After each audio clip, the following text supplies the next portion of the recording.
Hello and welcome to the Easy Allies podcast. I'm your moderator, Brandon Jones. Joining me this week, panelists Michael Huber. Hello. Brad Ellis. Yo. My high-flying co-moderator, Daniel Bloodworth. Hello. And making it all happen by starting the Zoom call in Slack, Ian Hink. What it is. Thanks, Ian. We are here to discuss some of the biggest headlines in the world of video games this last week. But before we do that, we got to answer for all of the mistakes that we made in the last episode of the Easy Allies podcast. Ian, begin corrections music, please. Boop. You can play PS4 games with a PS5 controller on a PS5. Who said that? Which one of you said that you could only play PS4 games on a PS5 with a PS4 controller? That was your correction last week. That was what you Are chose you sure? as a correction. Yes, I questioned you when you did it. It's like, no, that doesn't sound right. Got him, dude. Got him. Sound like something I could do. No, everybody called me out on that. That was, I did not do my due diligence. This is, correction of a correction. First time that's ever happened on the Easy Allies podcast. I don't know about that. Certainly never happened. Kyle had some doozies that went certainly week never after happened week. No, considering we are months away from, weeks, days from new consoles coming out, tis not the best move to pass on some misinformation like that, so I apologize. I was blown away that I did not get more comments about that because I knew that was wrong. Somebody suggested cutting it out of the podcast. I guess I maybe could have done that. But the way I see it, I view this podcast as like a minefield of errors, and I'm just going to run through it. You know what I mean? I'm just going to clear a path, Tomorrow Never Dies style, and just clear them all out of the way, make all the mistakes first, and then I'll know them. The director of Super Mario Odyssey confirmed to Forbes that Mario is a human being.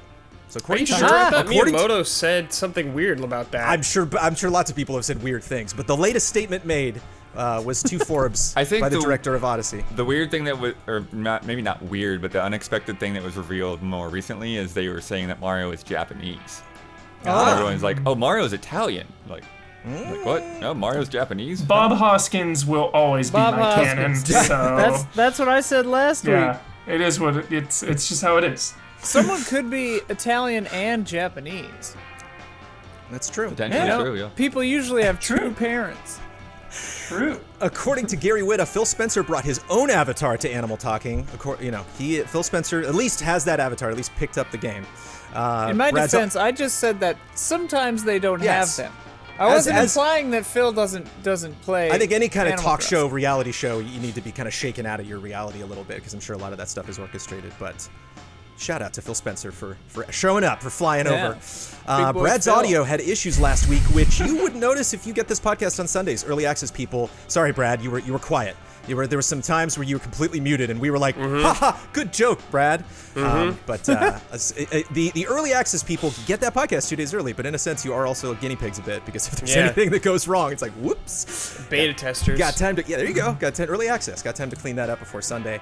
And we got a ton of clarification, legal jargon on the Epic versus Apple, case still going on. All sorts of new stuff that we're learning daily, hourly. So I don't want to dig into all of that in corrections, but there is more to learn. I invite you to go out and do it, much like PlayStation controller compatibility. You be the judge. And corrections music, please.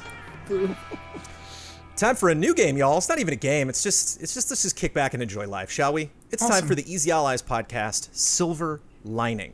So this is going to be just good news, man. Could we use a little of that? Every single week, I'm going to reach out to our $5 patrons, patreon.com/EasyAllies. I'm going to ask them, let me know something that happened that in the video games that we may not have covered, might not cover eventually, but means something to you and you think is a good thing, an example of goodness, gosh darn it, that is happening in this industry.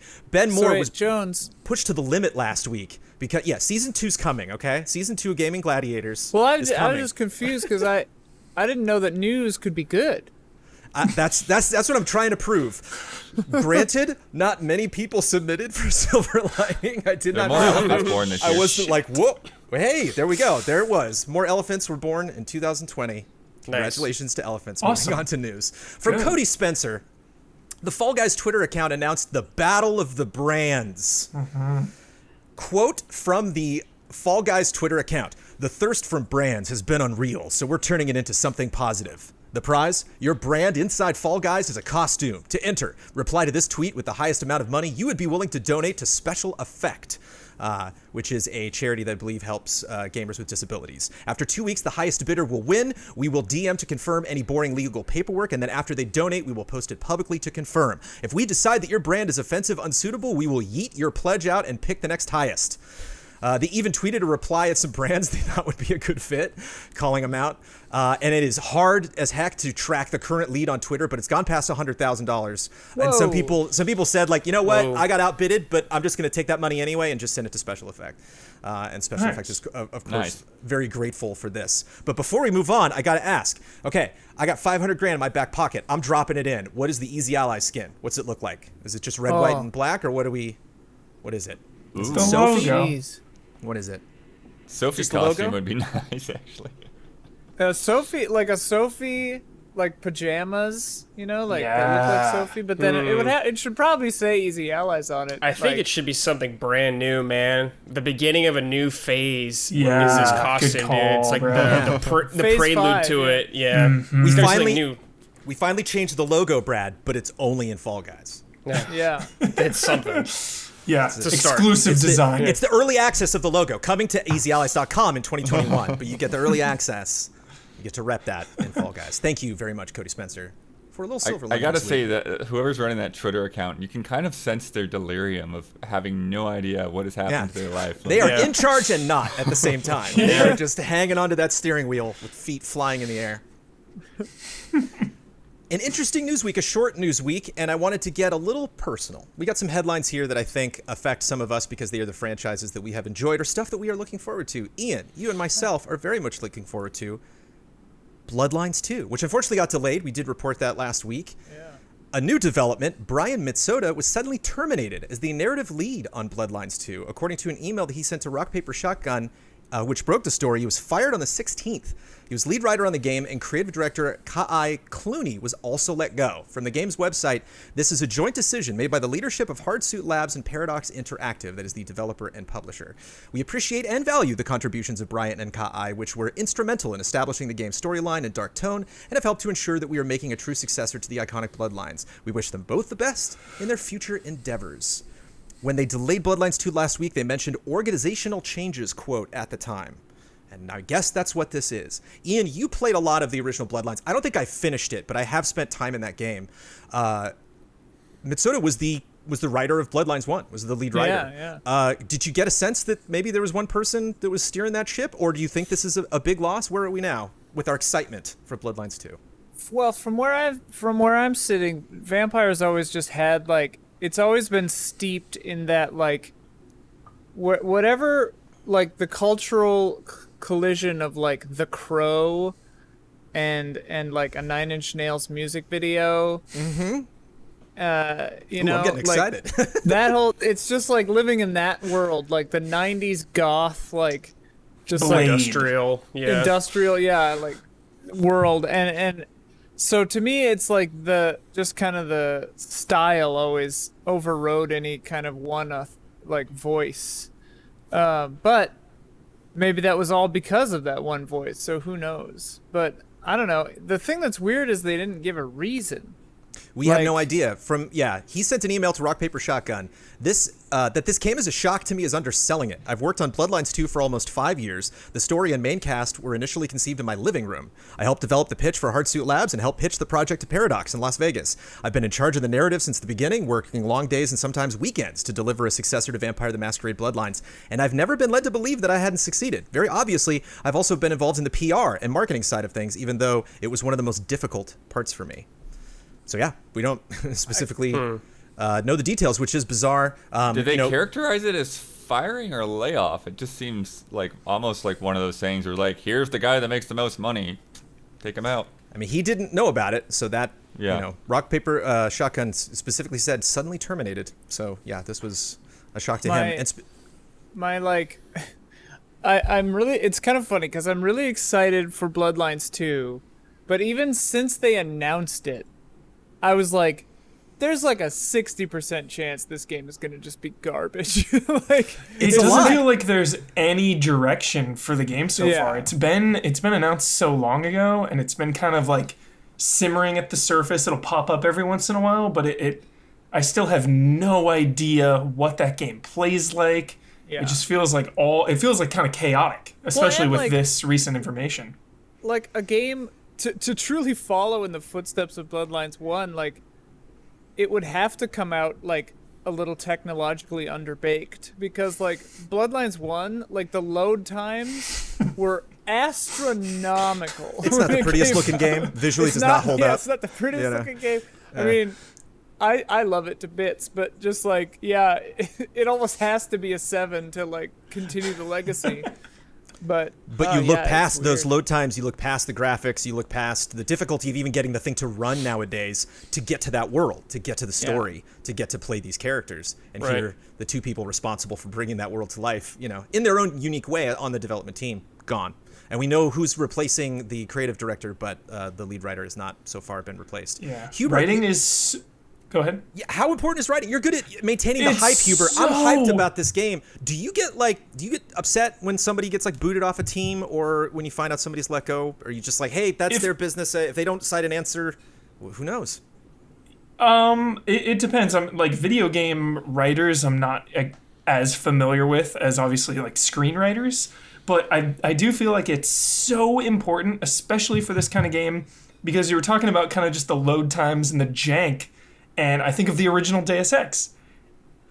Pretty freaking janky game. Not the best looking game, but once you're in the world and you're reading the documents and hearing all the dialogue, the writing is what pulls you in.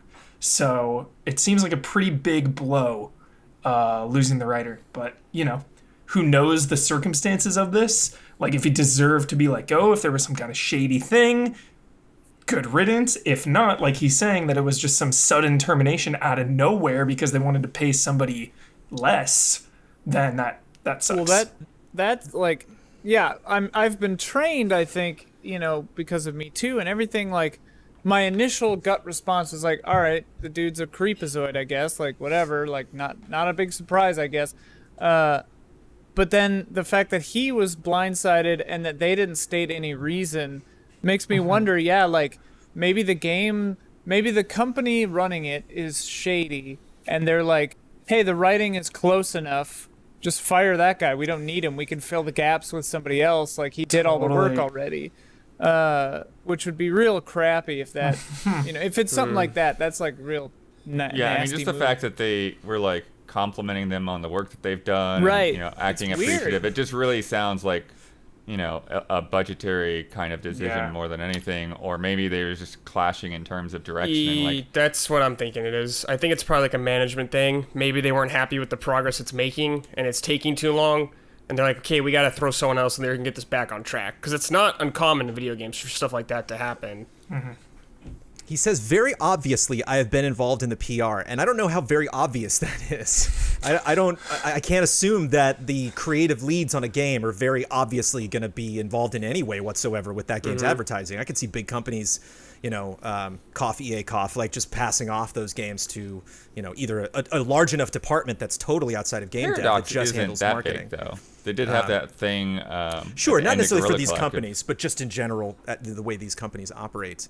Was that guy? Was that this guy at that weird paradox thing from the gamer, or from that press conference? I can't remember for sure, but I wouldn't be surprised if he was there talking about it. I do not recall. Yeah, he stated that he's like, you know, being in big crowds has not been my favorite thing to do. You know, I've definitely kind of had to reach outside my comfort zone. But he mentioned this was very stressful working on a lot of the marketing stuff, and like you were saying, Huber, like, I don't really have it. I'm attached to. We've seen this game. We get the vibe of this game, but you don't really know specifically what I'm going to be doing moment to moment. And there's a lot of choice, but it does have the vibe, the marketing so far, that the stuff created for marketing was created for marketing. You know, that this isn't like, we just played the game for a bunch of hours and you're just seeing the highlights. It's like, no, that jump to that rooftop was written in a script and then made happen in engine. At least that's the vibe that I get.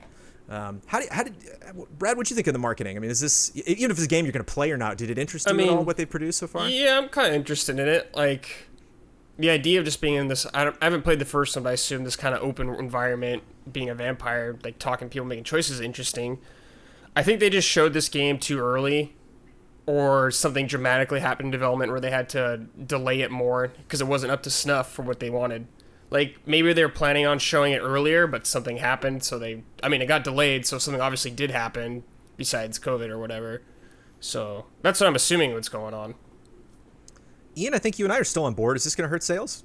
I mean, this game, it's 2021 sometime. We don't really have a lockdown new date. And is this something we're going to have forgotten about at that time? This was, we already talked about it. I put it on my notes, and it's a horrible thing to say because it is so savage. But like, once he got that script mostly written, to me as a ruthless, company overlord, it would seem like, a not an easy, not a typical, for my lack of game dev knowledge, but just someone who can be like, oh, thanks for the script. Right. Yeah. Time to, like you're saying, Brad, get done what needs to get done. Was he? You said he was the director though too? No, he's the lead writer. Or just the writer. The lead writer okay. and the creative director was also let go. Oh, okay. Yeah, two people. Creative director also. That's and he was brought on. They really wanted to recapture the feeling of the first Bloodlines. And so creative differences, they clearly had a vision for what they wanted this to be. Totally. And either falling behind or it's tough because some people get upset when we speculate about things, but I'm curious. Like I asked Huber, it's like emotionally, where should I be? And I'm curious where you are, if there's been a project that you guys have been attached to where just somebody famous is brought into it that you're like, this person is the vibe of this game. And then like, Jones, there goes the vibe. I love Japanese games, and Final Fantasy Versus 13 is like the prime example of, and like The Last Guardian is like, what the hell is happening with these games? They're just changing dramatically. But Final Fantasy VII worked out, so yeah. I remember hearing Rogue One had reshoots and was like, uh-oh. I remember like Solo, got those directors were let go. And it's anytime I hear somebody's let go or we got to take another stab at it and, delay it, I think in my earlier years, I would get really upset. But I think as I got older, it's like, oh, well, any creative project I've ever worked on, if you told me I had another week or another day or even another hour, it's like, thank you. Mm-hmm. I can definitely make this better. So fingers crossed. But Ian, if you and I are down, then... Yeah, I mean, I think they still got our $60, no big deal. A game like this, like news like this, isn't going to affect the brass tacks.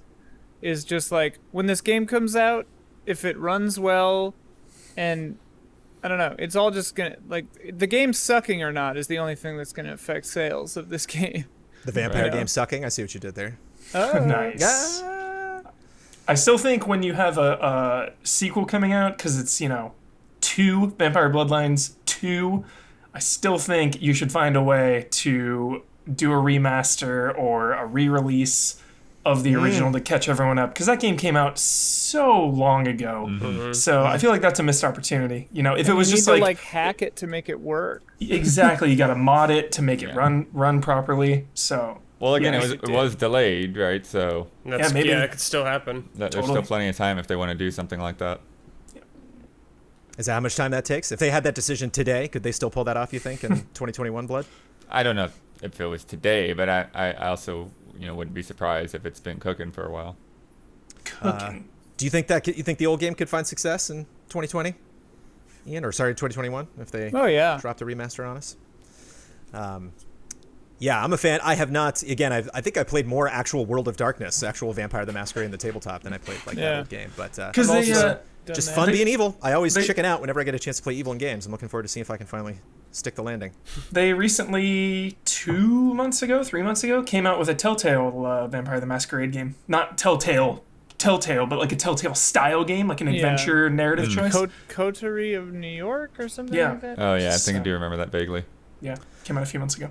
Don't need more in my backlog, Huber. Don't need that. Don't appreciate that. Cutting that out. I want to know if this news headline will affect brass tacks. Oculus will require new users to log in with a Facebook account starting in October.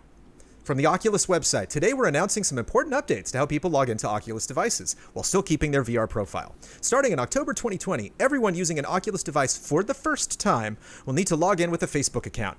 If you're an existing user and already have an Oculus account, you'll have the option to log in with Facebook and merge your Oculus and Facebook accounts. If you're an existing user and choose not to merge your accounts, you can continue using your Oculus account for 2 years.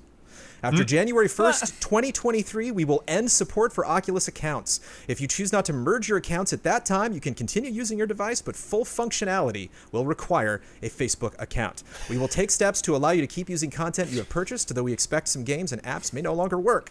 This could be because they include features that require a Facebook account, or because a developer has chosen to no longer support the app or game you purchased. All future unreleased Oculus devices will require a Facebook account, even if you already have an Oculus account. Yeah, it's gross, but how gross?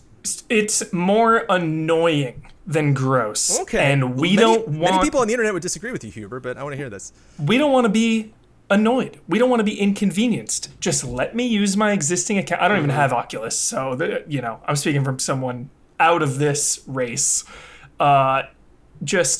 We don't want to be annoyed, Let us use our existing account. Don't force us to make a Facebook account. What if we want to remain anonymous? Right. What if we're an anonymous human and we have no social media presence and we just want to game in peace? Why do you think I put a VR thing on my head? Yeah. Because I want to talk to my friends. Actually, I did play VR.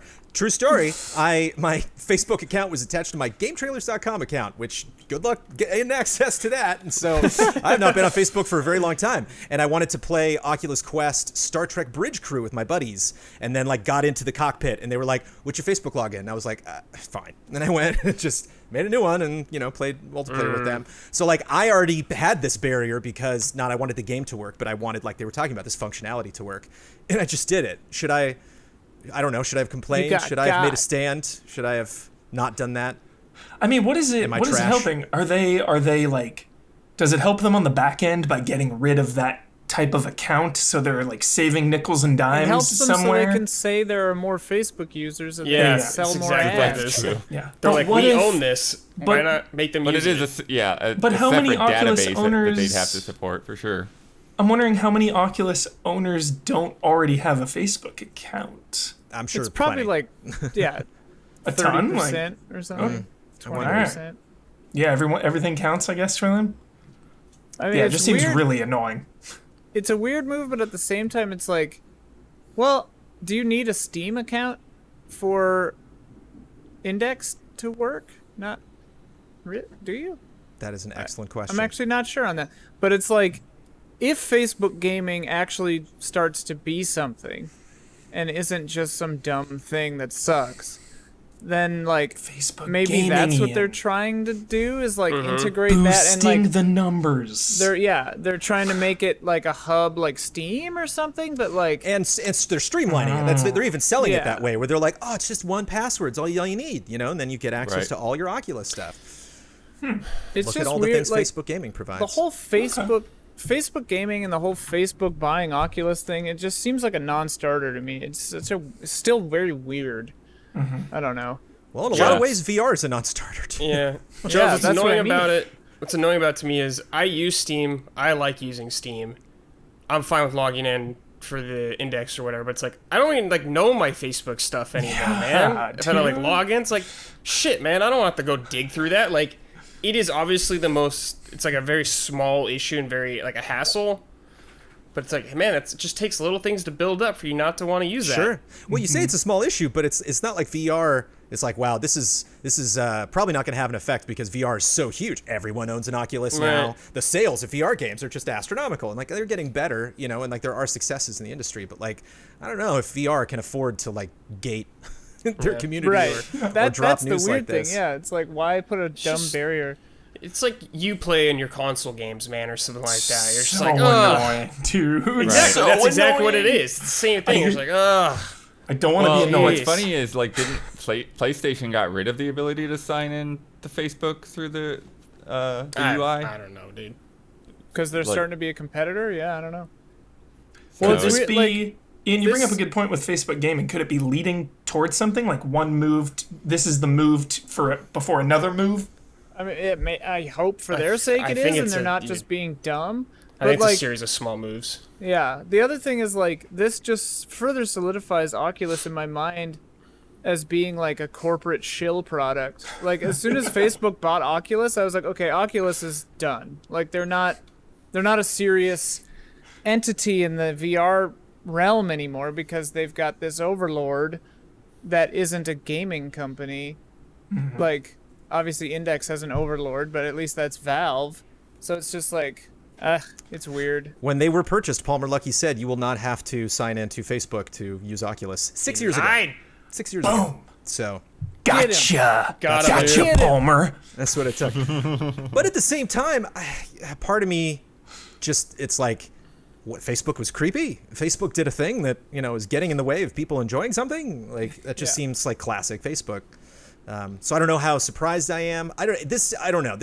I was debating whether or not to cover this because it did not shake me to the core, but I knew it is something that frustrated other people, so I wanted to characterize it correctly for the sake of those that were disturbed. But like the moment I saw this, I was like, oh, I already did that. So there's this, a lot of people taking a stand. I will never. And I was like, I did. And again, I mean, because I wanted to play the game. It reminds me of our conversation with, when Mixer got shut down and they were just like, everyone go to Facebook Gaming, that's what we're going to do now. And it's a lot of those same issues where like, I don't want all of my personal information and family linked to my gaming accounts. And I don't want to be using my real name. And, I don't know, maybe there's aspects of Oculus or Facebook Gaming that allows you to use aliases, but it doesn't seem like that would be the case to me. Do you have an alias for Oculus, Jones, or are you just using your name? I think I'm just using my name, but see, I'm a Jones, so we're just yeah, parts you in can't the find wind, that account. Yeah.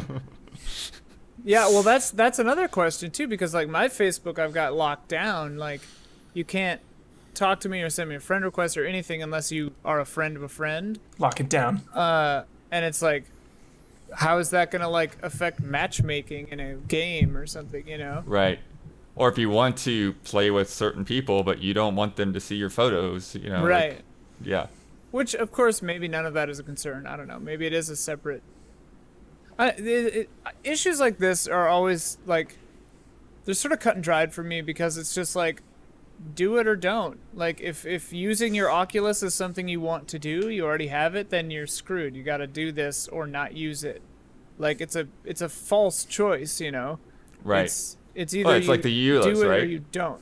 You click through the Ulus Right. because you're not going to read all of that. You're not going to do anything about it anyways. You already spent $60 on the game. Ian, I 100% agree with you, but if these last few years have taught us, fan outrage can make a change. That's a good point. That is a good counter argument.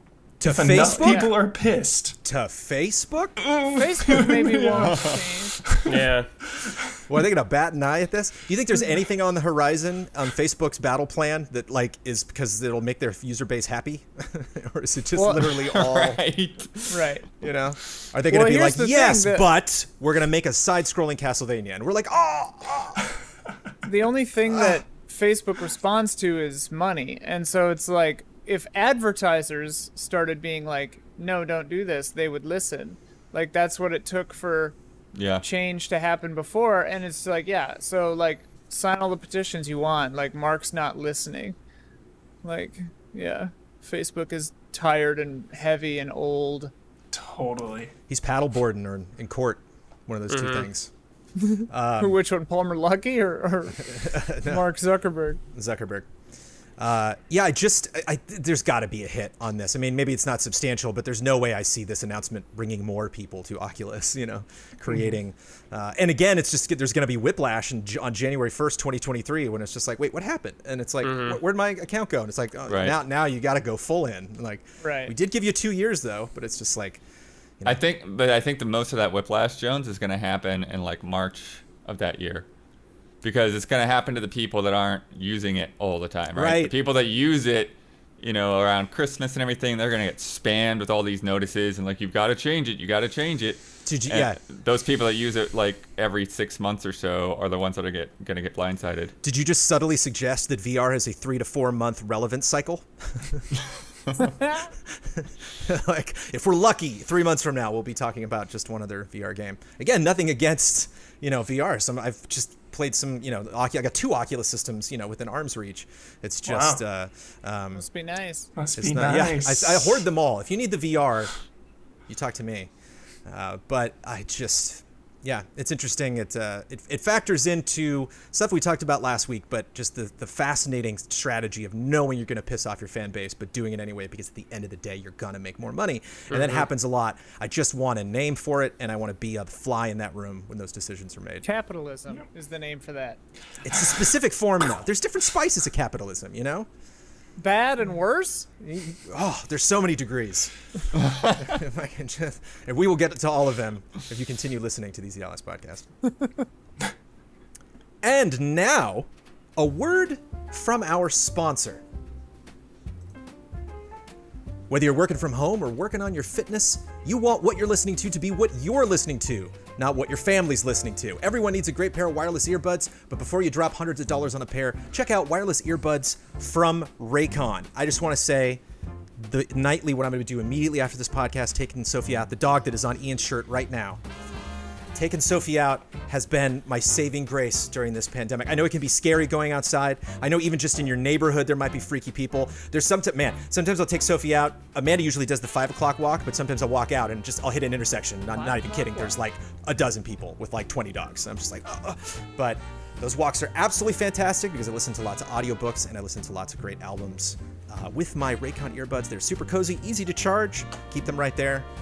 Also at arm's reach, and currently, I don't know, my stock in Raycon's a lot higher than Oculus right now, I'll say that. You already know Raycon earbuds start at about half the price of any other premium wireless earbuds on the market, and that they sound just as amazing as other top audio brands you know. I can confirm their newest model, the Everyday E25 earbuds. It almost seems like every single time they sponsor this podcast, they have a new model of earbuds, so there's lots of options out there. They're their best ones yet. 6 hours of playtime, seamless Bluetooth pairing, more bass, and a more compact design that gives you a nice noise-isolating fit. Raycon's wireless earbuds are so comfortable, perfect for conference calls or binging podcasts. Unlike some of your other wireless options, Raycon earbuds are both stylish and discreet, with no dangling wires or stems to distract anyone during video calls. The company was founded by Ray J and celebrities like Mike Tyson, who remains undefeated by Brandon Jones in the Nintendo Entertainment System, and they are obsessed with Raycons. Now is the time to get the latest and greatest from Raycon. Get 15% off of your order at buyraycon.com/allies. That's buyraycon.com/allies for 15% off Raycon wireless earbuds. buyraycon.com/allies. And if you are a patron of Easy Allies, thank you. Now it's time to get personal with Bloodworth. Uh-oh. Oh, yeah. Woo! Get him. Yeah. Take a break, Ian. Go get All a right. drink. On September 27th, Forza Horizon 3 won't be available to purchase anymore. Delisted. Leaving the Microsoft Store, including all DLC. Those who already own the game will be able to re-download it. It was also released physically, so you can go, if you get that used, or if you borrow it from a friend, you can check it out.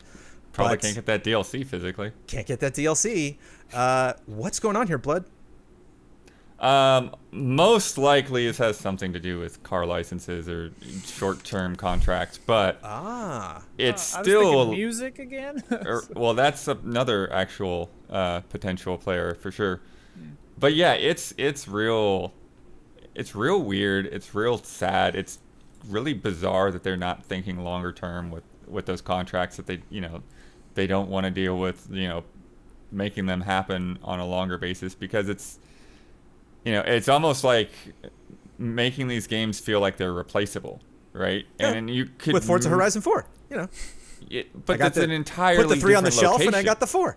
You go from Australia to Britain, it's like it doesn't really, the one doesn't replace the other. I understand there may be certain things with the multiplayer and live services and stuff that they don't want to keep doing forever on 4 different games, but at the same time it's like, well, then just create an offline branch. You could play that game offline anyway. So and it's especially when there's been so much noise in the past week or two about Scott Pilgrim, to see them announce a game that we reviewed as Easy Allies in 2016 is just like not going to be available for purchase anymore. It's nuts. It's really nuts. They got to get whoever did the licensing agreements for freaking Tony Hawk 1+2 to do stuff for their stuff. Because, I pre-ordered it and got to play the demo earlier today. And, man, when that fired up and Rage Against the Machine started, I literally just had a big old smile on my face. I was like, oh, man, Such it's good like vibes. going back. And it's just these They games just that re-signed stuff, probably. That's why. Well, yeah, they definitely had to, but Scott Pilgrim and others that have had to go down because of song licenses or such, and it's just it's so weird. Well, and even with Scott Pilgrim, nobody exactly knows why that game can't come back. There's not, the creators and all that, they don't have any real idea. It's most likely tied up with Universal. They're somehow there was a deal between Universal and Ubisoft that is just Universal just doesn't care. So, why Either- even return that email? Either Kotaku or Polygon did a good article on that, where they talked to the creators of Scott Pilgrim and a lot of other people associated with that, who are all, like you said, they're all just, shrugging their shoulders. We have no idea after all this time. Still something work we are incredibly proud of, and just something that you can't get. It's gotta come down to like a risk cost. What is that called? A cost risk analysis or whatever, where it's like, it's the amount of money that this game is making for them is less than whatever fixing the licensing problem would cost to change. So they're just like, delist it, screw it.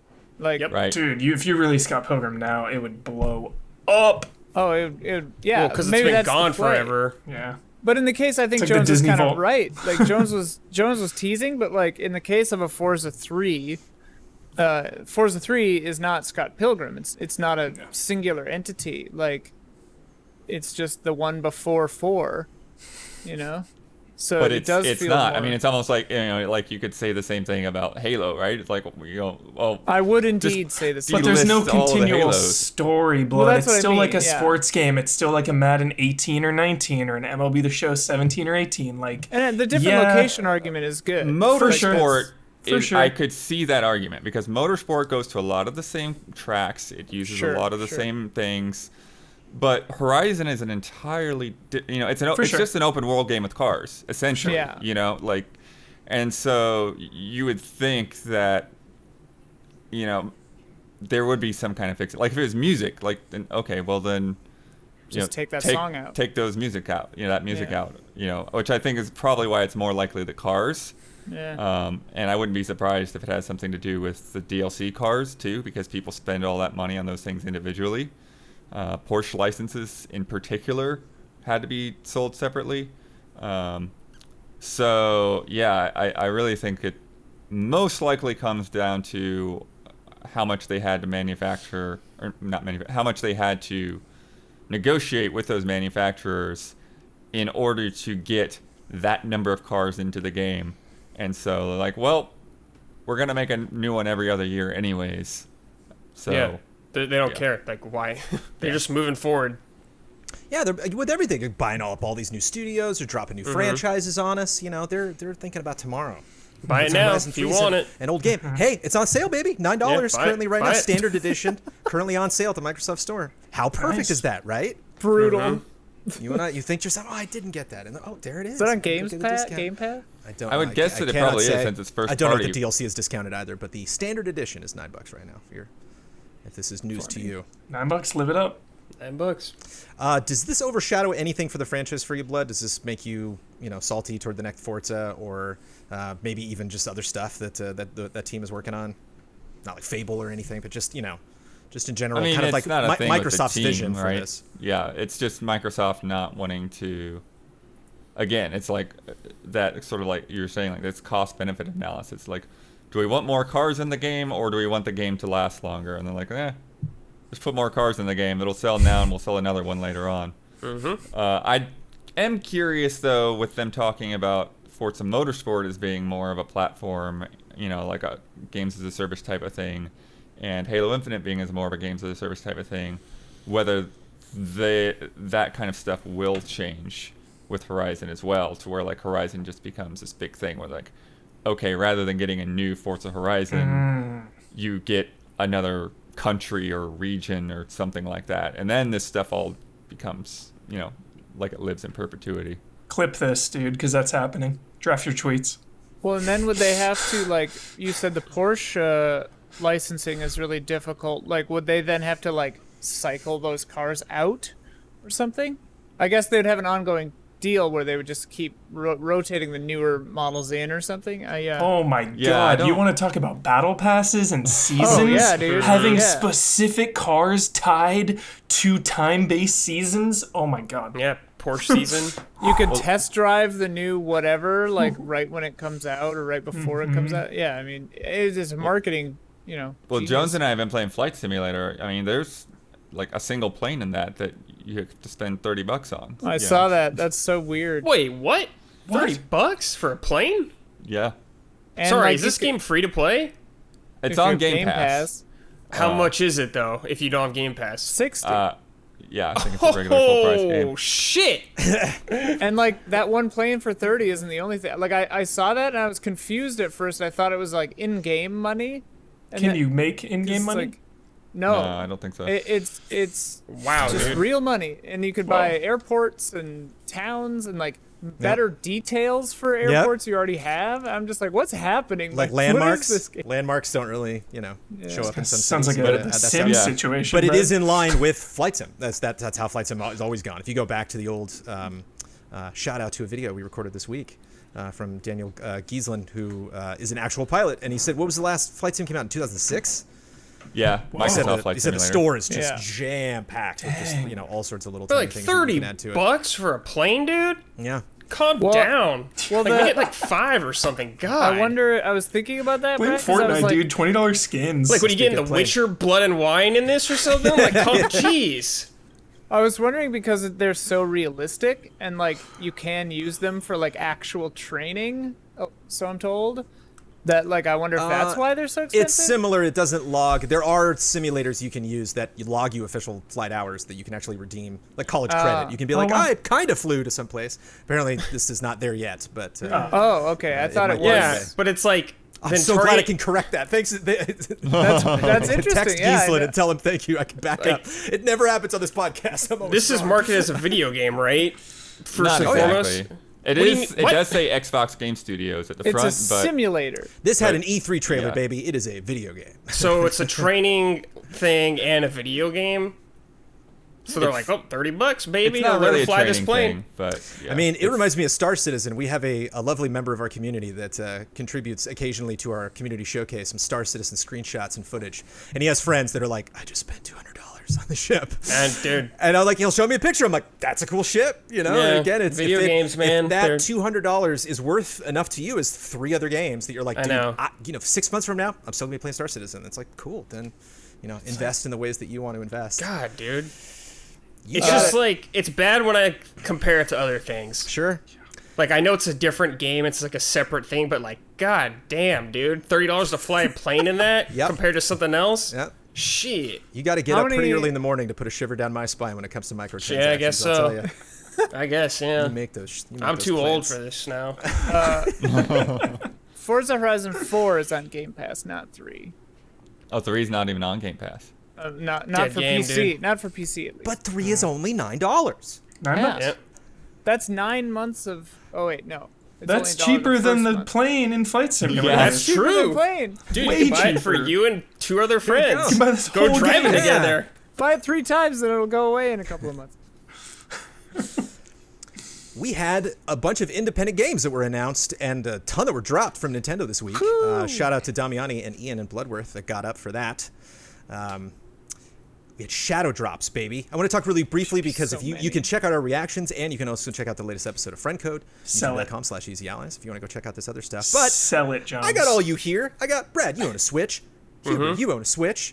If any of you listening to this podcast on a Switch and you didn't check this out, you can play Spiritfarer, Takeshi and Hiroshi, Raji, A Short Hike, Manifold Garden, and Evergate right now. All shadow dropped. I love Later Today. What's up with Later Today? They can't just drop it now? It was Wait, and it was no. like Give 'em- 40 minutes or like a half hour for a couple of Give them. 'em a Like, I got moment, for pity's Spiritfarer, sake. We were still Right. streaming. Because everyone gets really upset, right? When you say, like, it's launching at the end of this show, and then they have some kind of technical mistake, Right. and everybody's Yeah. like, this thing I didn't know about an hour that I suddenly need and isn't available. I'm upsets me." entitled to it. Yeah. Did you check out any of these? I think you checked out Spiritfarer, right, Ian? Any? I've played like 4 or 5 hours of that Spiritfarer. Nice. That game is cool. That means it's longer than 4 or 5 hours. Yeah, it's long. You heard it here first, folks. I mean, I don't know how long it is, but Short Hike and Manifold Garden were on other things, to my knowledge. Oh, yeah. Bossman streamed Short Hike. Short Hike has been on my radar for a while, Manifold Garden came out on all consoles at the same time as the Switch release. and Takeshi and Hiroshi looks really interesting. You are creating a game for your younger brother, Dude, that looks creating an interesting. RPG, and you want to make something that's good but not And- too difficult, and definitely Huber, lots of heart there. he's dying. Your little brother shit. is in a Yeah. hospital bed with an Oh, IV. shit. Yeah, it looked heavy, dude. I was get like, it away from no, thank you. Yeah, get that one. I love depressing movies and games. Maybe not that one. Maybe not that. Yeah. but Spiritfarer is about death, about passing on. Yeah, Spiritfarer, a I'm in for sure. A lot of big emotions dropped on us in Shadow Drop form. I was afraid to play Spiritfarer because I thought it would get real sad, but so far it's been more like touching than sad. You can hug them, Huber. You can hug the animal companions, and like the animations are so good. There's like true comfort in these hugs. Like the looks on their faces, and they're like a little surprised at first when you hug them, and then they like lean into it. Loving embrace. And I'm just like, loving embrace, dude. Yeah. Was that a smart Shadow Drop? It seems to be kind of the biggest one. I mean, Short Hike, I think, has got some buzz. Well, it's on Game Pass too. Yeah. Spiritfarer is. Yeah. What's big about Spiritfarer is that we didn't have a release date. Like nobody knew anything, and then all of a sudden it's out. So that felt really good. Untitled Goose Game is getting co-op. That'll be a free update on September 23rd. Cool. You do not have to spend $30 for that. I'm curious to see. Yeah, the question for us was whether they're going to do a new objective list with co-op, or how that's actually going to play out, because it does look like it's just the same village, the same map.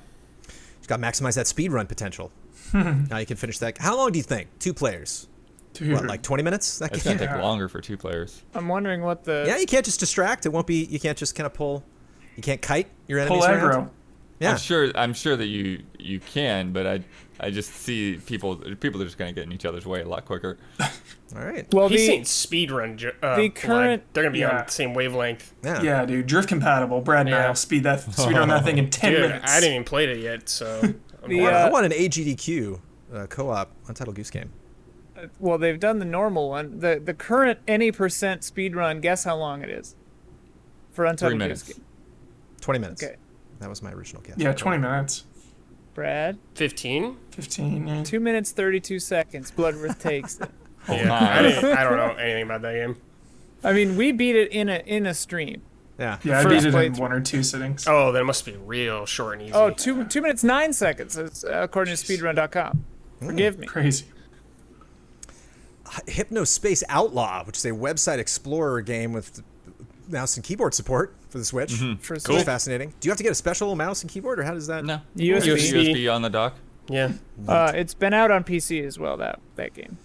And that's was the only one that had a specific date. We know that this fall we're getting Torchlight 3 and Hades on Switch. Hades is getting that cross save, which is nice. You can carry over your That is progress. nice, yeah. Perfect for Switch. Which that's like how cross saves are. That's a good thing, right? I mean, obviously it's Yeah. a good thing, but like I think in where we are right now in 2020, that's like something that I think pulls a lot of weight for a lot of people. I think that's man. worth doing. If you're on a development team and somebody came at you, Brad, and said like, "It's gonna be tough," are you gonna say, "Get back to your office, make it happen"? Yes, get back to your office, dude. Make it trying to happen. remember- People will complain if you don't have it. Yeah. I think Witcher did Yeah, it. Witcher 3 has it. Did Divinity do it? I don't know. I'm not Divinity sure about did that. it. Divinity's on Divinity the did Switch. it. Yeah. Divinity Yeah, did it. you gotta Yeah. do it. Divinity's That's doing perfect. it. You gotta do it. If Divinity's got it. You gotta Yeah. do I mean, it. dude. cross save has definitely like led me to purchase games before. Like if it has Exactly. cross save, if I don't have to like waste my time doing stuff over again, but I want to play it on PC or something. Like if Death Stranding had PC cross save, they would get $60. I would buy that game Right. again. Well, I didn't buy it the first time. Review copy provided by PlayStation. Are we gonna buy Subnautica, Ian? Challenge ourselves? Should we do it? Should we do a go dual straight to Subnautica hell. stream? You get away from me with that. I'll tell you what, Jonesy. If we stream it together, Yeah, that's what I'm saying. I would do it. I Yeah. would do it. Okay. I would confront my both of our fears. I Yeah. dove in and I did shipwrecks and Sea of Thieves. Dude, that ghost shipwreck you guys did. So when Brad fun. was just like, yeah, I checked the bottom of the ocean. There's nothing down there. It's like the bottom of the ocean. the very bottom. Oh boy. You got Thassalophobia. But that Subnautica on the Switch there looks a little. I don't know. Is that the way Subnautica usually Elastic. looks? That looks much better on PC, right? Yeah, so that was pretty old too. Yeah. It was a little. Yeah, I mean, Switch would not be. I mean, the- it's Switch, dude. Switch is like already chugging, running a lot of these old games. But they are I getting that love the DLC, which I didn't know. I didn't know Subnautica had DLC. A sequel, not a DLC. That's it's a sequel, yeah. Oh, it's the sequel. Oh, a sweet. squeakquel. But we're not getting that till 2021, along with Garden Story, Bear and Breakfast. Bear and Breakfast, 10 out of 10 Yeah. hype. 10 out of 10. Nice. Yeah, So looks Michael really Huber not fun. in the reactions. Bear and breakfast me, Huber. So pumped. Are you He more plays excited the for the bear? bear or Sign the him up. breakfast? Both, dude. I love bed and breakfast, dude. It's just such a cozy thing. Some little cottage, preferably in like the woodlands. So pumped for this. So And ready. they make you a breakfast. Have you ever gone to like a legitimate bed and breakfast where they like it's like some lady's house and she makes you a freaking I've breakfast? never been to one like that. No. It's crazy. We did it like when I was a kid one That time. would weird me out, dude. I It don't was know if weird. I want that. It was I'm like, kinda oh, weird. can I help or something? It like feels weird. It was pretty chill. I mean, it was like a company, they had like a catering service, but Card Shark also at the end of the list coming in 2021. Yeah, that game looks Cool idea. Yeah. Which Card Shark. where you have Card to Shark. cheat at cards. Which shout out to Yes. the like death animations. I loved it. Everybody getting up from the table. does that one lady get shot accidentally in the trailer? Who She knows? like Yeah. falls over, or is she just like fainting or something? Maverick vibes, man. Totally. Maverick, dude. Let's watch Maverick. Look at your cards. I could always watch. Look at your Maverick. goddamn card. Can you imagine, Huber, if you were in the Old West, some guy cheated, wasn't you? Some other guy got mad, got up, killed that guy, and then like the bartender's like, and just like drags him out in the back, and then you keep playing. Yeah. You know, So intense.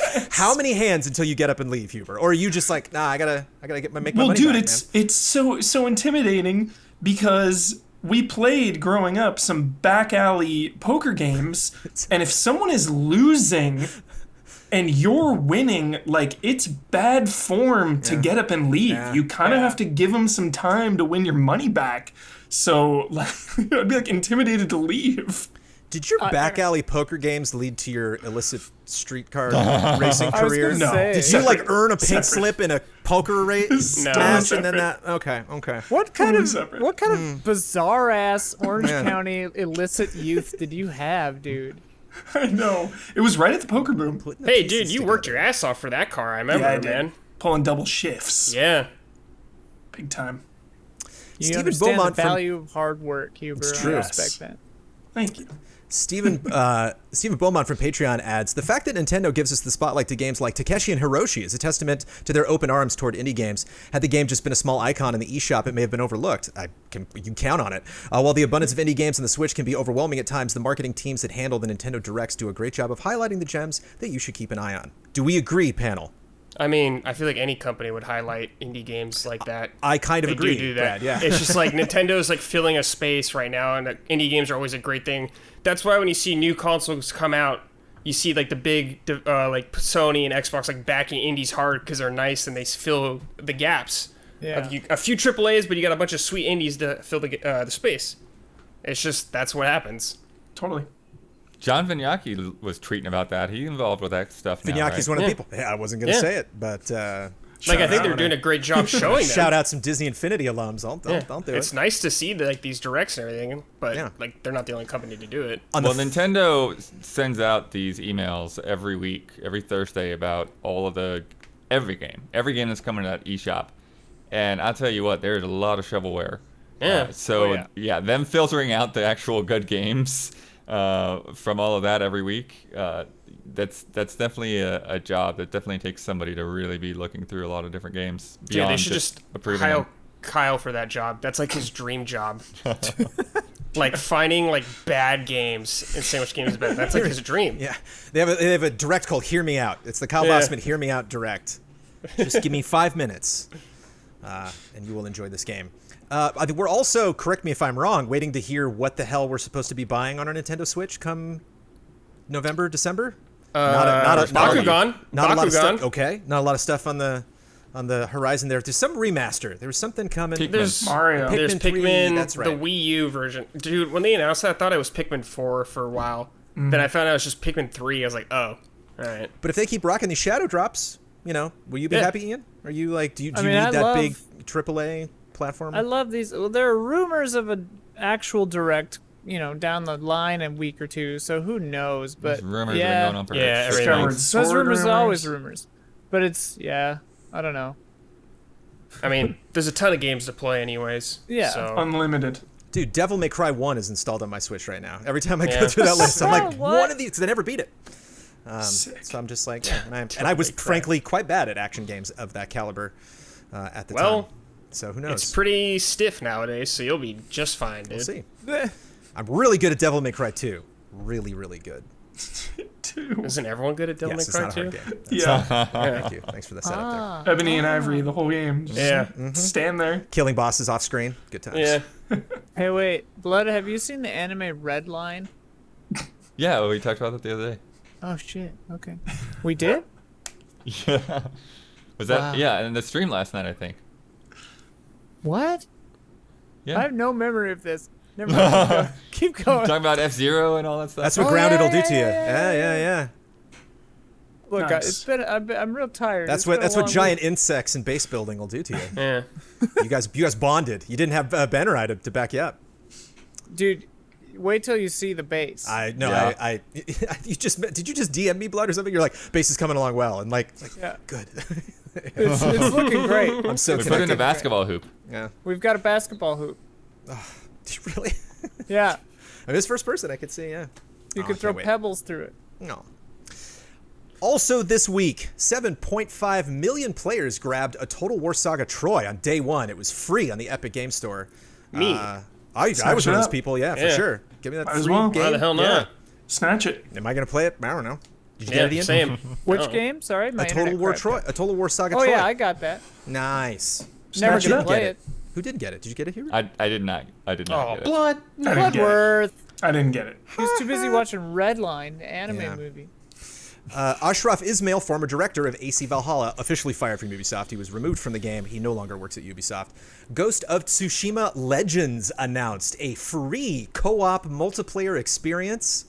Hell yeah. Damn. The game So I cool, haven't dude. finished. Damn. I'm gonna. What So an awesome. unexpected addition. And it's Two- like supernatural, dude. Yes. Hell yeah. 2-player co-op missions, 4-player horde mode, and later down the line, a raid. Yeah. Wow. A freaking Ghost of Tsushima co-op raid. Who the hell would have thought? I would this not was have nice guessed that.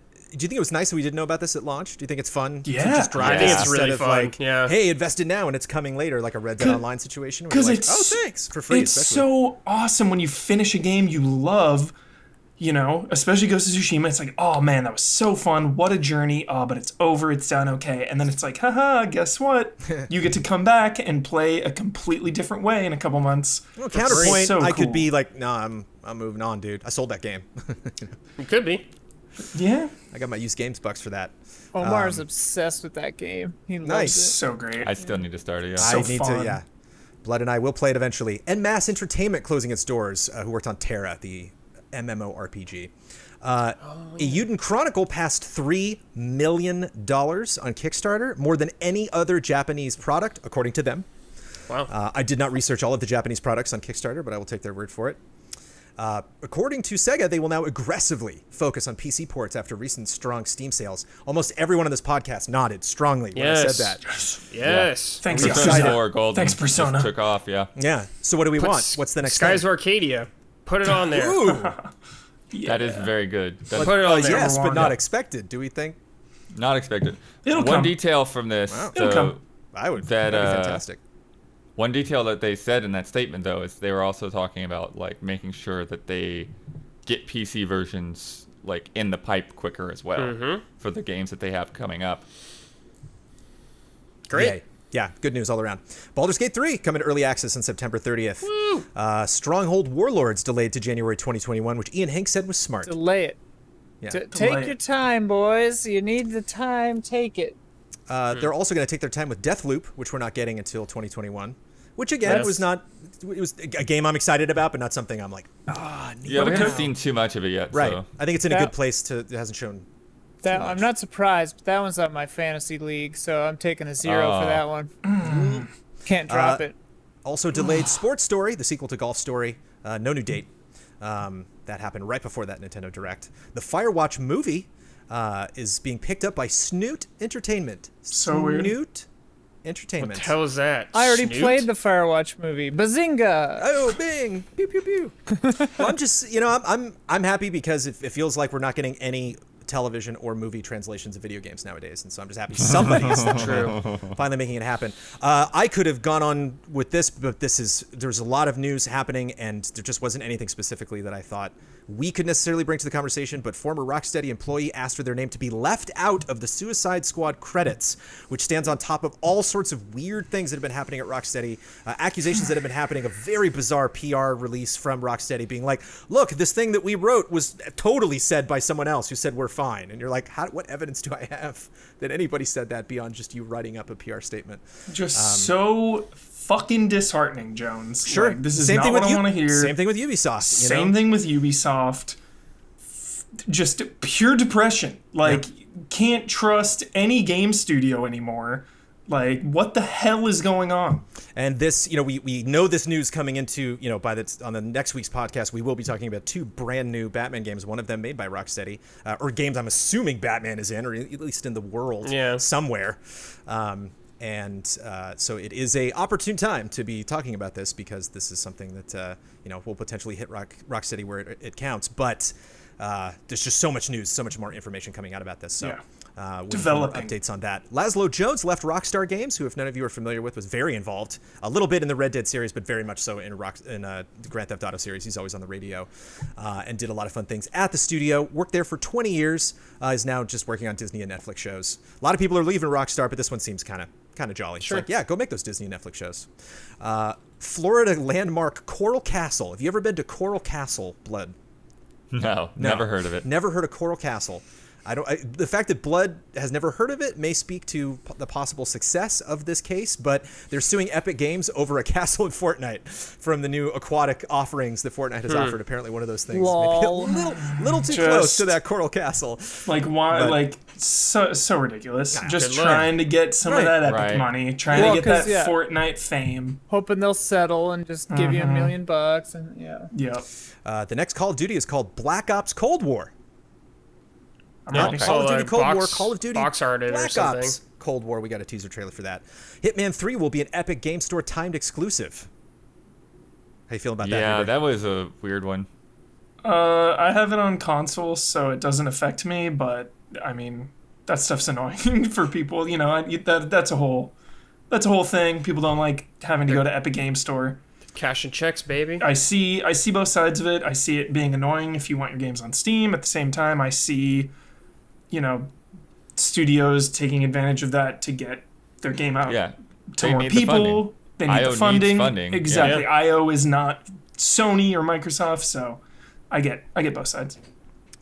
And finally, Tim the Tat Man finally won a Fall Guys match. If any of you are completely unfamiliar with this guy, is one of those things, Blood, you brought up where I was just like, oh, what a fun little streamer, and checked, and like, this guy's huge. He's like, massive. I don't, Big. not a name that I recognize. Massive streamer, could not win a game of Fall Guys, and to save his life. And then everyone's leaning into ESPN Sports is reporting on this. The team at Tinsley and Fall Guys are just raking this guy over the coals. Legitimately 300,000 people. Legitimately frustrated. The amount Blood said this game would cap at the week after launch alone was watching this guy when he finally managed to pull off a win. You won 3 times in Fall our Guys- 2-hour stream.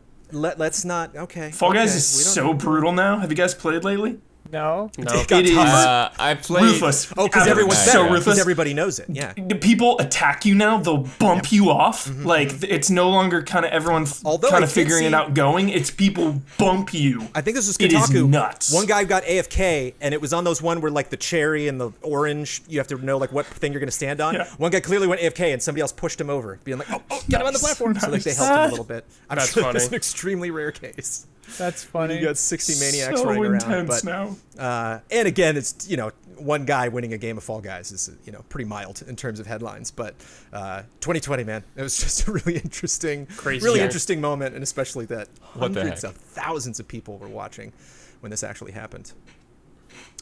It is time for Love and Respect.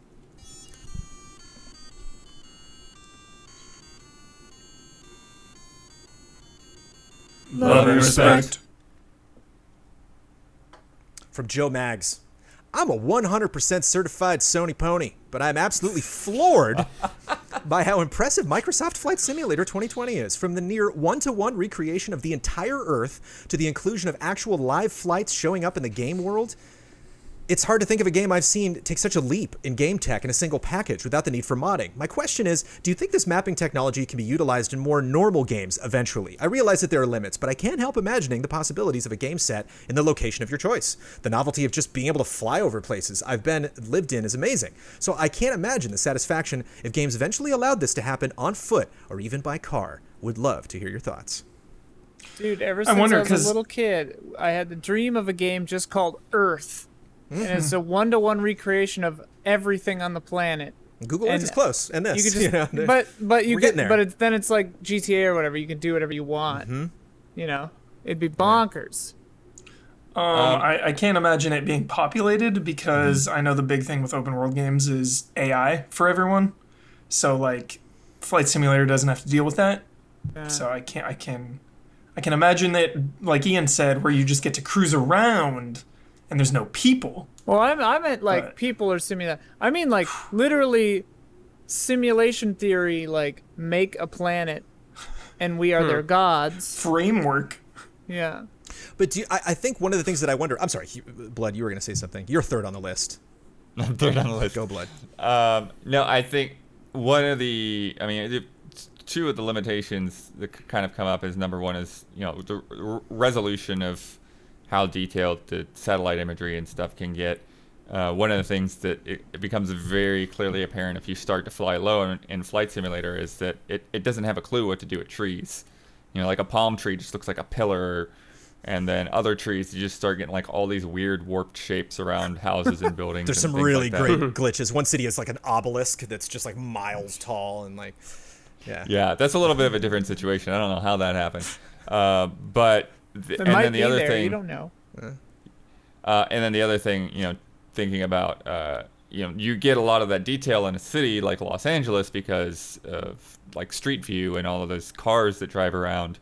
It's a lot different when you go out into the wilderness. And so if you're talking about ground level walking around, I think it's a lot more challenging to try to have that happen on a map. But definitely basic topography, you know, you could create, you know, you could snapshot something, you know, a section of what you would have in Flight Simulator, and then, you know, essentially bulldoze all the stuff off the top of it and then put your details in over top. But specifically with racing games, I mean, just to speak a little closer to like where we're at right now, I wonder if we're going to get to some kind of singularity point with cities where there's real, I mean, even with Spider-Man, you know, where it's like, you know, that one Driver San Francisco game, like this is their version of San Francisco, and this is, you know, Rockstar's version of Los Angeles, and, you know, Insomniac's version of New York. I wonder if we're going to get to a point, and how soon we will, if it's like, why do that? Why take the energy to like make your version of Detroit? Just do it, you know, just literally take the map from Google or wherever, and then, well, you touch it up, but like you don't, like a lot of people, they'll talk about, like, we went there, we took reference photos for new Watch Dogs coming out. They're like, we went to London, you know, we go to these places to try to get a feel for what it's like. It's like, good news, you don't have to do that anymore, but that doesn't mean, you know, like developers are quote unquote lazy. It's just like, yay, we can now focus on making that city so much more interesting. As an open world guy, I put this at the first and foremost in love and respect, because I have thought about this a lot of just like, when are we going to get to that point where they can just like download Earth, boop, or just download a city, and then we just see like a big resurgence in even games like Trackmania, or like some indie games, or like PC focused games with a big modding community that are just like, we took the resources that we had to just take the some of the hardest part out of development and just go for it. And then how long until the company that makes the game gets sued by someone because they get accidentally like doxed because an NPC that happens to look identical to them happens to also live right where they live in real life, and they're like, hey, you're showing where I live. Yeah, I mean, one of the first things that you start to realize, you know, playing Flight Simulator is just privacy concerns. Like, oh, this is a little scary how close things look and how easily I can find places. Somebody tweeted at me, they're like, did you fly by the studio? I'm like, no comment. I saw a thing where it was like, I think they were joking, but who knows, where they were like, new trend in cyberbullying is like crashing a plane into your rival's house. It was like a 747. Yeah, it's like a 747 crashing. The game into a doesn't house. really crash though. No, it's this. Yeah, it's like that screenshot right before it does the JoJo ending. Yeah, I'm. Another thing too, you got to worry about is like, I wonder if cities themselves are going to take ownership over like an official map of the city. I remember Vegas was like super pissed when Rainbow Six came out, and they were like, "Look, terrorists in Vegas, never." And it's like, what? Come on, it's a video game. Like, we're not suggesting you're not doing your job because this fictional story happened to have happen at some couple of casinos in your city. Well, I mean, that's a interesting concern too, and like, I don't know if this is real, but like, could someone start using games with a high enough fidelity to like get, I mean, obviously all this information that's in Flight Simulator is also available on Google Earth or whatever, but it's like you can get intimate knowledge of a place to like, I don't know, do whatever. Yeah. Probably not happening. Although, I don't know. Brad, I did fly over Disneyland. No Galaxy's Edge. What's the Good, point, you man? know? Good. What's better. the point? Needs a patch. Needs a Do better. Galaxy's Edge Microsoft patch. Microsoft do better. Yeah. That's all I'm saying. Yeah, some of that stuff is definitely years old. Yeah. Because like USC, they had where we used to like go to Wendy's, and there was a movie theater and a Denny's and a laundromat and stuff. Like they had essentially like just taken all that out and then replaced it with like they called it the Village both times, but they entirely rebuilt it. And so like now there's Target and Trader Joe's and stuff and a bunch of dorms as well. But that was years ago that they had finished that construction. And I fly over it. Sees the and Denny's it's just shakes like his an head. open pit. Oh. No, it's like under construction. Right. It's a time capsule. Yeah. But if Pay you up go for into that Google, patch. if you go to Well, Google it's Earth constantly VR, updates. Brad, they're building Galaxy's Edge and Google Earth VR currently. If you go, you can check out. It's like, oh, it's kind of neat. Because I remember, what? Really? Well, I mean, it's you can see the construction. Like Yeah, they that's crazy, snapshotted though. it at a time that they were building Dude. it, so it's fun. I remember like That's seeing the crazy. construction, being like, I don't know what the hell I'm looking at. I just see a bunch of pipes, but it's cool looking back now and being like, aha! I said that's where the Falcon's gonna go, right there. Let's play a game from Liquid Log Studio. Pitch It or Ditch It Hardware Edition. Credit to the original creator of Pitch It or Ditch It game. It was not Liquid Log Studio. Love and respect. So these are this hardware. These are systems coming out. Very specific systems. Let me know if you want to pitch it or ditch it. The Stadia Station. A high-powered, all-digital, next-generation console developed by the undisputed geniuses at Google. With the Stadia Station, gamers will finally be able to play their expansive library of digital Stadia games offline with no online checks. $449.99, fall 2021.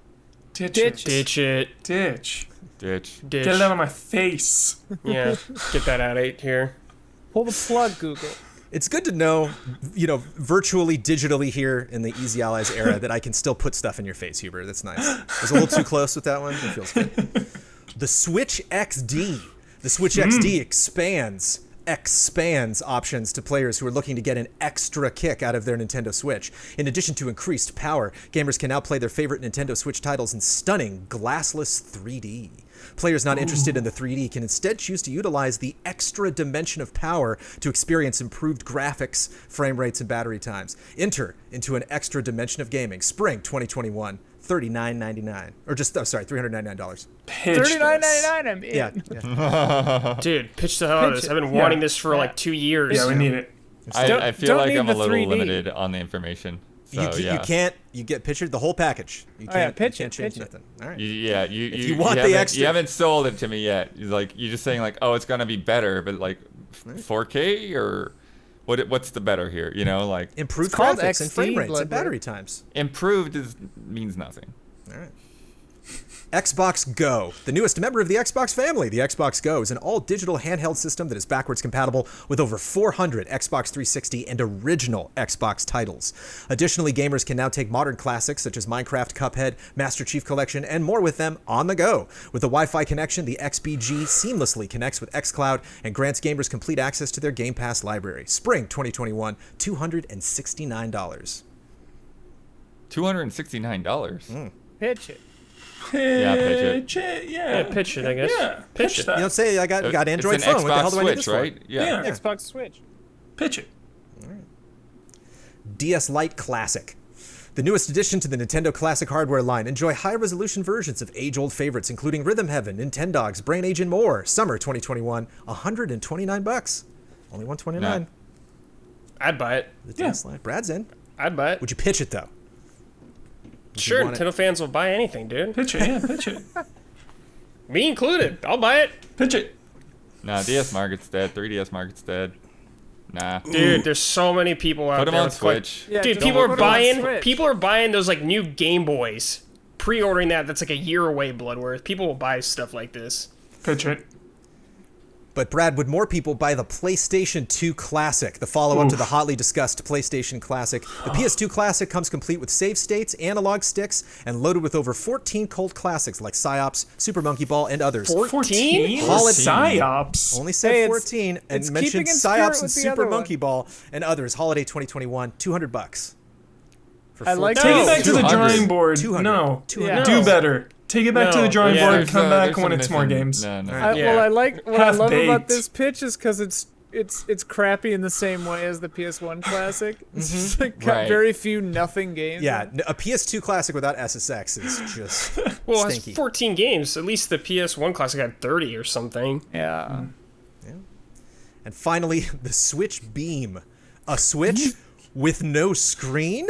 The Switch Beam instead outputs exclusively through the handheld's built-in HD mini projector. Set up a Super Smash Bros. Party anywhere or with Nintendo's proprietary projection steadying technology. Sit back and turn any wall into your own personal gaming screen. $400. Oh. Spring 2022. I'm So looking wait, at it's on Ian. the controller, so you can't move while you're using it. No, Or the you got it. screen will go all over. But it stabilizes. So even if Oh you're moving. man, that ain't for me. I'm in. That man. ain't for me. That's Switch stupid. I knew Beam. Ian I would love be it. in. $400. I'm in for that. That's so dumb. Ian's pitching it. I don't want to lose a match because I got lost on the picture frame or something. Yeah. Fair. From an attack corgi. The last two games you played are fused into one. How'd the game turn out? For example, I played Gears 5 and Jedi Fallen Order, so it would be a Dark Souls-esque adventure game featuring Marcus Phoenix and platforming, I guess? Doesn't say if Okay. Attack Corgi would like that. But The last two two. games you played are now the same game. Oh They my are- God. They are merged. Oh, that's two games So I that would played, be Animal Crossing and Grounded. not beat. Mine's Animal Crossing and Flight Simulator, which sounds amazing. The last, this is really funny because the last two games I beat, credits, Fast and the Furious Crossroads, and Shenmue 3. Wait, beat or played? He said think Yeah, played. played. I think it's know, just played, right? But the last ones I beat, I like combining those. Then I played Fall Guys and Last of Us Part 2. So, That's great. That's pretty good. The infected or Fall Guys or something. Yeah. Yeah. Well, the infected are it's like the walls you got to knock down are just infected. You can't actually. Slam into it. Yeah, you can't actually stab or shoot anybody. You have to grab them. Right. To grab Mine 'em would be- To get the knock 'em crown at over. the end, Ian, you have to do this boss fight that is confusing mechanics. you know? Yeah, really confusing mechanic. But mine would be Tony Hawk Crusader Kings. Yes. Ooh, These I are actually really like that. good. Hilarious. It's just Tony Hawk there, like Bill and Yeah. Ted. Just grinding on It's the just- walls. What am I But doing he's here, like man? a king, but all his edicts are Yeah. about Get off skateboarding. that chandelier! Yeah. Let's see. I played Mortal Shell and Persona 5 Royal. So, could be like a turn-based RPG Good. that's like dark fantasy, I guess. yeah. I don't know. I But it's know, I like think the other Persona way- already's got some dark Yeah, stuff in it like a that. lot The of these- color a lot of these of are joke- Persona, the vibes of Persona, but like a with Souls-like. Oh yeah. the kind of Yeah. combat. Yeah. I think that would sell the most out of all of the wacky games we've come up with so far. As much as I would love to just like decorate the Eiffel Tower in Flight Simulator, be like, oh, I got a piano, and just like I'll put that in the middle of Africa. There we go. Dude, I really want a turn-based Just fly RPG over. though, like with that. with my mix of it though, like just imagine like Blather's terror at the bugs in Grounded. He doesn't Hey. like you bringing his tiny little thing. Grounded could be happening within Animal Crossing, and we wouldn't know it. You know, Whoa, that could all be going on right there. You've one. True. It's like you No, know. you would know because you'd have to have those little things in the backyard and the soda cans and juice boxes and. Yeah. Okay. You can leave You'd have junk to see around your that. island. You can. That's the thing. Grounded is just you surviving an Animal Crossing island that people stop playing. That's it. It's my island. That's why nobody's coming to rescue you. It's my island. That's where we're at. All right. Yeah, put like a Curious week when in we get that story game. patches for that game. It's gonna be interesting to find out more about what the heck that world is. Actually, Flight Simulator is kind of like Animal Crossing. It just costs you $30 to add stuff to that game. Pay up. I thought I was going to get a rise out of Brad. All right, fine. Nope. All right, he's over it. I accept it. That's what it is. One last one from Starfish Spencer. Greetings, allies. Over the past year, The Legend of Heroes Trails in the Sky and its subsequent sequels have quickly become one of my favorite game series of all time. However, these games only became widely available in the US recently, and the two games from the middle arc, Trails of Zero and Trails of Azure, have yet to be officially localized. Due to the series' overarching narrative, it is incredibly important to play both of these games, at least before Trials of Cold Steel 3, which was released in the US last year. In order to play Zero, one has to download the game from a Japanese website and then patch it with a very high-quality fan translation in order to play it in English. Its sequel, Azure, can't even be purchased legally in the United States as of right now. Because of this, in order to get the full experience for the series, fans have to buy one game from a foreign language website, download a zip folder of a fan translation, and manually patch the files into the games themselves in order to play it. And the second game is much of the same, except without any legal way to purchase it. In spite of that, hundreds or thousands of fans have done that just in order to get the full story, and others are already prepared to play the newest Japanese release coming later this month, Hajimari, with an overlaid spreadsheet translation, which is also currently the only way to play Trials of Cold Steel 4 in English before it's released. Before it's released later this year. Thank you, Blood. My question is, what's the furthest any of the allies have gone to play a game to get their hands on some piece of media that was otherwise unavailable to them? Shenmue 2. Imported that thing on Dreamcast with a boot disc. You had to buy like a separate disc, put it in, boot it up, do all this weird stuff, and then you put in the foreign copy. I had the for the SNES, like the Japanese adapter you could put in so you could play Japanese Famicom games. I think that was the first I went with something like that. Yeah, importing was a common practice for me, like in the the 2 decades ago or whatever, like GameCube era and Game Boy Advance and DS, like because they were just we're still in that time period when like so many games either were no chance of getting localized, or if they did, it would be like 6 months to a year or more later.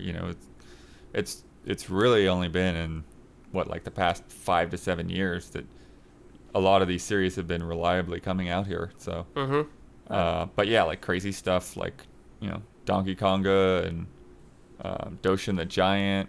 What's funny though is like some of them like I had imported, and then they did come out in English, and like I never got around to playing the English versions, like Chibi Robo. It's like, oh, this would have been a lot easier if I had actually knew what the people were telling me to have done. That's why I never bothered importing anything, because it's like, well, I can't understand Japanese, so something like Beautiful Joe, which I know you would have loved, Huber, nice beat 'em up. Like most of that game is in English, anyways. Yeah, and Shenmue had subtitles, English subtitles, because they made for Dreamcast. They released it in Europe and Asia, so it was like Japanese VO but with English subtitles. Right. So I was like, all right, do that. Omar had a Japanese Puyo Puyo Tetris that we played long before it came out here, and like neither of us knew anything that was happening because it was all in Japanese. I've had to do all kinds of stuff on PC, like to get my old copy of Blade Runner running, or Bloodlines, or the Silent Hill Enhanced Edition, like that someone sent to me, like all kinds of hoops over the years to get PC games running. I've done this with movies too, where like Bring Me the Head of Alfredo Garcia just isn't sold in America on Blu-ray, so I bought like a Spanish one, stuff like that. Steven Soderbergh's Kafka, couldn't buy that in the States for a long time. Yeah. Yeah, well, I remember the box of that at Blockbuster. Yeah, it was on VHS. So Never did. Is it John Malkovich? No, it's Jeremy Irons. Jeremy Irons, that's right. Okay. Yeah, well, that's the funny thing too, and kind of that same era, or maybe a little bit before, like a lot of the Ghibli films and Miyazaki films, there was no hope at that point that we would get them in the U.S. And so like when you find out about a Japanese DVD having English subtitles, it's like, okay, well, I can change my DVD drive on my PC to be Japanese region. So I never watch DVDs on my PC anyway, so I'll just do that. Nice. And shout out to Ben Moore, who's not on this podcast this week, but probably has done that more than all of us combined. So Yes. much. And Damiani. He Yeah, buys don't like worry. Hong Kong games. And I don't honestly, Every now and then. I don't think I've ever done it. I've been around it at like game trailers and Easy A, like we've done it for projects and stuff. Like I've definitely had to, Game trailers was funny. I definitely dude. have had to do some weird stuff to make retro games happen. So I've had to like fake it sometimes, so, like for some games, grabbing trailers or game intros or stuff. But I got in arguments with Johnny Chang about stuff we were importing because there was that period when we were just, if it went into a console, we bought it, and I'm like, this is like a like a visual novel, and all we would do is we record like the CG intro and then put it in the library. I'm like, Yep. why are we spending $80 on this? Bad business. Dead company now, by the But way. at the time, Dead company. we Yep. did at know the bad time business. though, anything like I put up like a Dog Island trailer that did like millions of views. It's just like it was, people were watching it. Shit. Views talk. We could charge whatever we want, and people will pay it. 5,000 a day, 10,000. 10,000 a day? It is time for bets. Next week's bet, Madden NFL 21, launches on August 25th. I'm going to read the last 10 reviews on OpenCritic.com. How many times will I see the word Jackson, the last name of this year's cover athlete and quarterback for the Baltimore Ravens? Shout out to Kyle Bossman, who I assume would have a Madden bet this week. Ian Hank, how many times? Ian, is Jurassic Park 3 good? It's not no. awful. It's not awful, though. It's been a few years Three. since I've seen it. 3? All right. 3 is 3, like awful. Jurassic Park 3. I revisited it and like had fun. It was like, not at all, not iconic or super satisfying, but I gotta do a franchise rewatch before they all join all forces fun. in the newest one. they're all okay. They're all fun. My bet is 3, ironically. There it is. Huber, what's your bet? Can you see? 11. Ooh, Wow. Nice. Jackson time. Brad, how many? 5. Okay. Blood. Do we all have different numbers? 0. Yeah, nice. I also went low. I said 2. Damn it! Because I don't know. Is it going to be? I could just easily see it not being a part of anybody's conversation. I don't see why they would talk I about don't it. know why they would bring it up. I feel like people who read those reviews do like that. Yeah. Huber They're believes. into the The cover. cover story is athletes. huge. Like I think of a It's huge WWE deal. game or something like that. Like it's a big deal. Huge for like, deal. people that are into I feel it. like it's news, but I don't feel like it makes. That's it an into a easy review that often. sentence, baby. Mm-hmm. Get that word up. Get that word count up, dude. Mm-hmm. Quick little sentence, baby. Ian, I'm trying to moderate a podcast here, please. Ian has salamanders on his face. Those are salamanders, right? Bearded those are dragons. lizards. Oh, there's a beard. Excuse me. Excuse I corrections. mean, apparently, according to Excuse the me. name of this filter, I don't know. Last week's bet, Battletoads launched on August 20th. I played the first level. All of you watched. I held the analog stick to the right, and as soon as I got control, I lost it for a second. I stopped for a second, then I kept on going. Upon reviewing the footage personally, and all of you saw it, I don't think it would have affected how much damage I was doing because I went to the end of the screen. They would not let me go past the end of the screen until I destroyed an enemy that I was not facing, and I was not pressing any buttons. And so that enemy took me out in just... Well, I'll say what everyone bet. I bet 12 seconds. Ian Hank also bet 12 seconds. Brad bet 35 seconds. Ben bet 2 minutes and 5 seconds. And Blood, I don't fault you, Blood. I'm glad you did it. Went super high with 6 minutes, 5 seconds. Possibly betting on something we'd be obstructed by, or maybe a menu option that Well, I would mean, pop up. if you weren't getting attacked, Yeah. my bet would have worked. But yeah, you just got taken out by that guy. I did get taken out. In Huber called 21 seconds. I actually had 23. You would have to go to 24 for Brad to win at the 35-second level. So I think it's somewhere between 21 and 23, giving Ian and I the tie because we were the low bet at 12 seconds. So that brings our scores to Jovial Penguins 10. The heat's getting to me. I'll murder you momentarily, but first I need a cold drink of ice water. Nice. Astonished Scorpion 7. Nice. They're in double digits, Blood, which is, I just want you, I gotta ask, Blood, throughout the week, do you think about the bet? Like, do you just think about the fact that they're 3 up on us?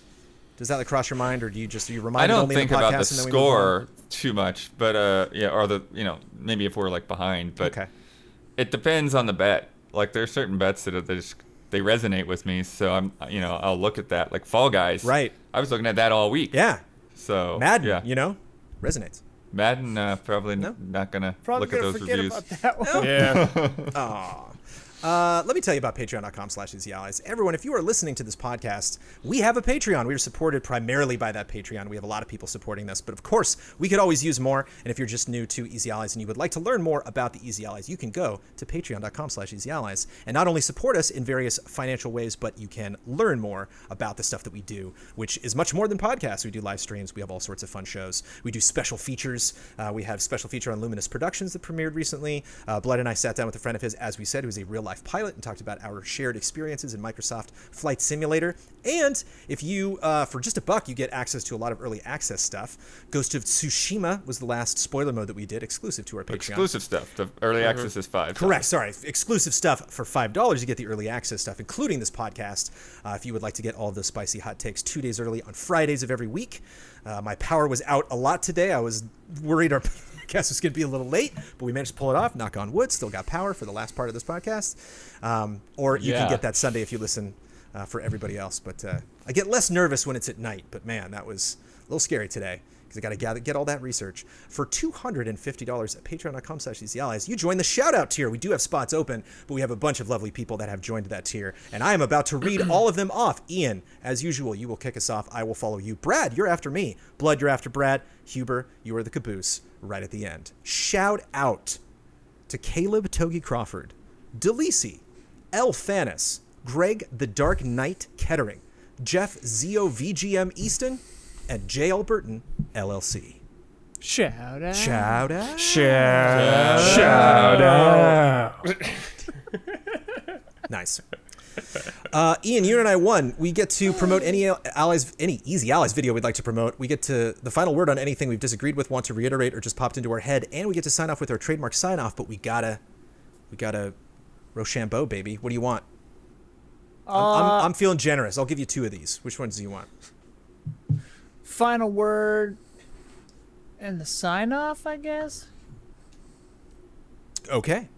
What are the other 2? The video promotion, which I actually would enjoy. Well, do that then.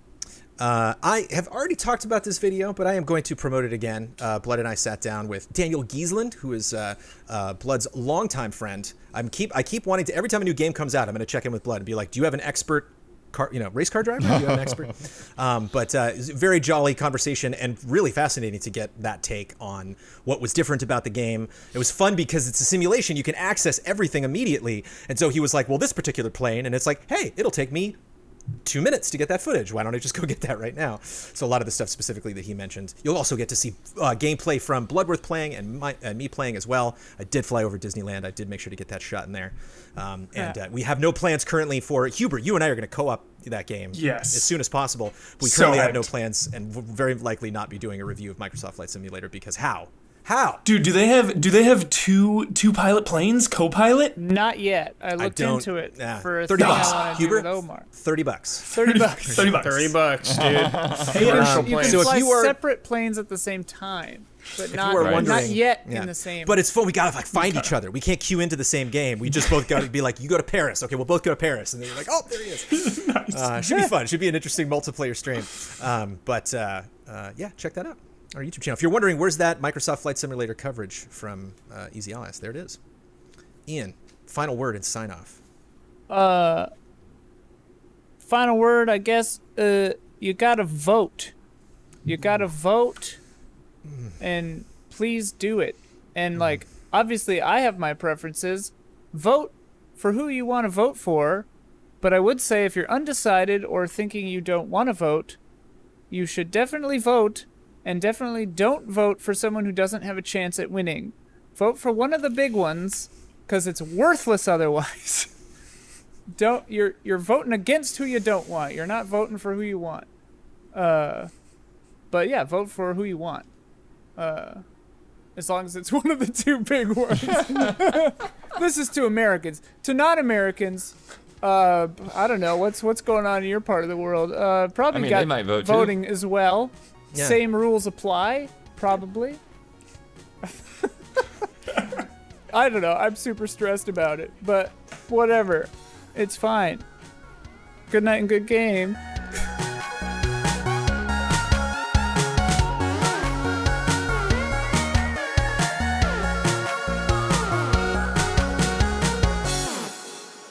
$30 for a plane?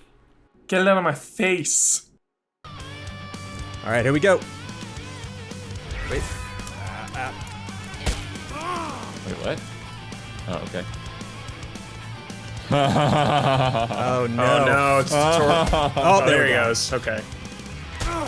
Nice. Oh. Nice. I don't remember what I bet for this. Yeah, this is probably not gonna work out in my favor. I did 35, so I don't know. Dead. All right. That was Alright. the death. Died.